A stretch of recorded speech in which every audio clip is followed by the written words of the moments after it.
Do you know where you're going? If you lead a group of people, whether that's your employees, coworkers, or even your family, do they know where you want to go in life or in your major pursuit right now? If not, you may be missing out on one of the most powerful forces to move your life forward in a big way. So, welcome to the Matt Clark Show. This is Matt Clark. In this daily show, I'm sharing with you what I'm doing to grow my businesses that currently have total revenues of over $70 million and what I'm doing to develop as a leader. Thank you for listening. Recently, we put on one of our 2-day mastermind meetings for our e-commerce mastermind called the Tycoon Tribe. I invited a friend who sold the majority of his e-commerce business at a $200 million valuation for an insider interview live at the meeting. For an hour, I asked him questions about how he built his business to $67 million in revenue in just a few years and how he sold it for so much money. He gave a ton of value to the group, and I really appreciate him coming. And one of those insights that stood out to me was having a big vision for your company. In the past, I could never really wrap my head around creating a vision for your company. I thought, at the time, I tried this over many years. I kept hearing people talking about it, but I was like, what the heck is a vision? I don't really get it. We just want to build the freaking company bigger. We want to do some good things, but we want a bigger company. That's what we're after. More revenue, more profits, more customers, hopefully make a bigger impact. And that was basically it. Yet, despite my stubbornness, again and again and again, the people that worked for me seemed to desperately want a clear vision. They wanted to know, where are we going and why are we going there? And because I think in some level, and I just read this in a book, it was actually Keith Cunningham's The Road Less Stupid. I believe it was in that book. And he was saying that people in general, they want to be successful at their jobs. And so it's going to be hard for them to be successful if they don't know where the whole machine is going.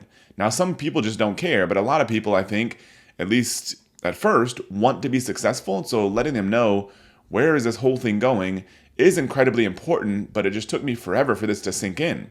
So, I guess in part, I wasn't really clear on the value of having a vision at all. I figured we just wanted to build the company while doing some good things. And, when talking to employees, we pay you for do the work. We try to treat you well. I mean, what else is needed here? I don't really get it. However, when I interviewed my friend at our mastermind meeting, it all clicked because at the end of the day, a big vision for the company that's not self-centered, that isn't just about you making money or isn't about the company just achieving some financial targets, helps recruit players who want to be part of something bigger. Because really good employees, they can work almost anywhere because they know how to do a good job. They know how to get promoted. They probably have a lot of people who already want them to work for them because sometimes it's hard to find these people and they usually already have a good track record. They've stuck with companies for a while. They've produced good results. You want those kind of people on your team.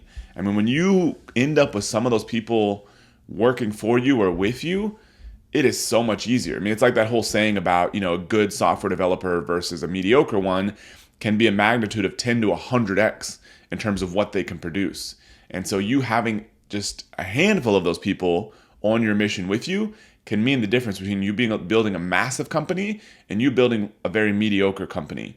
So having this clear vision and a big vision specifically that's not self-centered helps you recruit those kind of people.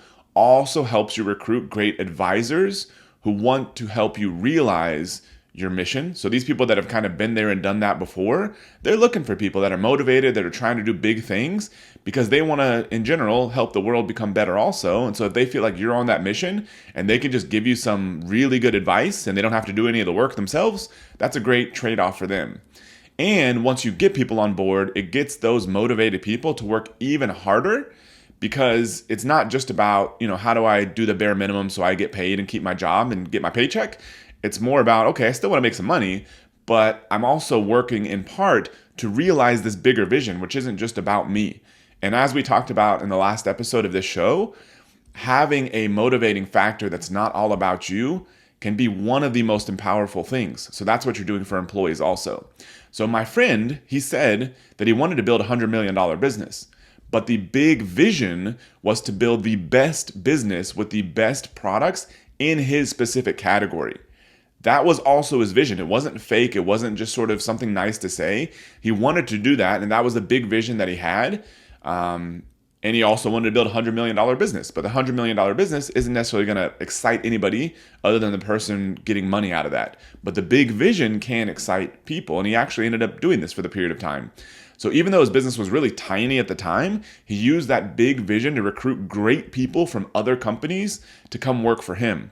He also used it to get advice from others who'd already built or been involved in building $100 million businesses who like helping other people go for big things also. Now, if his only goal was to build a $100 million business, that's not going to inspire many people. It's not necessarily bad. I mean, making money is fine. You know, what you do with the money, I guess, is what becomes good or bad. But making the money is fine. It's just 100% self-centered. And so if you want to recruit these great people to work with you or work for you, or help you or advise you, their response is going to be like, if all you want to do is make a $100 million business, it's going to be, good, fantastic, good for you. How much do I get paid if you get there? Because if all we're talking about is money, that's all I care about also. So here's what I think the strategy is, because I'm working on this right now for our companies, which is part of this daily show. I've sold something like over $300 million online, or the businesses I've been involved in have. I've helped people sell $10 billion online. So I've done some things in the past, but part of this daily show is what am I doing real time to move my businesses and my life and me as a person forward. This is one of those big things. So first, understand as a reminder that the purpose of a big vision is to recruit the best people to help you on your mission. A big vision gives A players and people who've been there and done what you want to do a reason to want to support you. The support from those superstars helps make your big vision possible. So you set this big vision, it recruits these great people. By recruiting these great people, it makes the big vision possible. So as my friend said, it becomes a self-fulfilling prophecy. It ends up being very cyclical because, these great people want to support you. And so it makes that thing possible to begin with. So it all starts with having this big vision. And then by setting the big vision, recruiting the great people, it makes the big vision actually possible. It's kind of amazing. So then think about, what is the big thing that you're after in your life or in your business? Why do you want that thing? What do you want to be the best at, and why? This is a great place to start for a big vision. So tactics, step number 1, set the big vision. It doesn't necessarily have to have a number attached, just something big that can inspire people that's not just all about you or your company. Number 2, set a few objectives. So this is a system that I've used in the past and am starting to incorporate again in my own life. And it's very much aligned. If you've heard me talk about goal setting before, I did a whole deep dive on goal setting. If you go to my blog, mattaclark.com, you'll see one of the most recent articles is a real deep dive on goal setting. So that's the best I have to offer on how to set good goals. And this format follows it exactly. It's called Objectives and Key Results, or OKRs. It's been very popular in Silicon Valley. Companies like Google, Amazon, a lot of the big ones have all used this system. And so once you have a big vision, you can use this Objectives and Key Results, or OKR system, to make it more tangible. So the first step after what is the big thing we're after, is to set a few objectives. So there's a book that kind of popularized a lot of this and has been passed around and used in Silicon Valley. And he was one of the advisors at Google early on with this system. It's called Measure What Matters, is the name of the book. And he basically says this Objectives and Key Results. The general structure is I will blank, which is the objective. I will blank as measured by blank. That second blank is the key result. So I will blank as measured by blank. And so there's a good Atlassian article that defines objectives in this system as memorable qualitative descriptions of what you want to achieve. Objectives should be short, inspirational, and engaging. An objective should motivate and challenge the team. And so the way that I've always seen objectives, because I've been familiar with the system for, I don't know, at least maybe up to 10 years now, is that objectives are kind of that hard to measure thing that you're after. Like, what is it that you want to achieve? Because in most goal setting, there's always a trade-off between what is the emotional kind of less clear thing that you want, but you really want, but then how do you use that without making it so fluffy that you never know if you actually achieve it? You need some hard numbers behind this thing. So the OKR system kind of separates those two, which is awesome.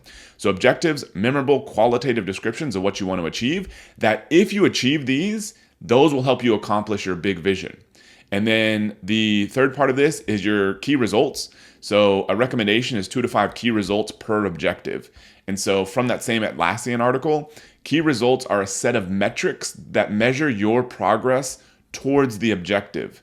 For each objective, you should have a set of 2 to 5 key results. More than that, and nobody will remember them. So an example, say your vision is to be the best business in your category. And so let's say your objectives, the kind of qualitative things that you're after, that if you achieve these will make you realize your vision of being the best business in your category. So a few objectives could be, first, the biggest business; second, the best product quality; and third, the best customer service. And so some key results in this example, which are leading indicators of your objectives, like say for your objective of being the biggest business, you could say, as measured by total revenue, which could be one key result, as measured by the number of retail stores we sell in. So these would be, if you say that like, okay, the biggest business in this space currently does 80 million in revenue. If we want to be the biggest business in the space, then we need to do 100 million in revenue. If the biggest business in the space is in 1,000 retail stores, we need to be in 2,000 retail stores. So you're adding specific targets that let you know if you're making progress towards that objective. In the second objective, having the best product quality, you could say for key results, as measured by the number of Amazon, or measured by the Amazon review ratings, maybe the number and the actual star rating.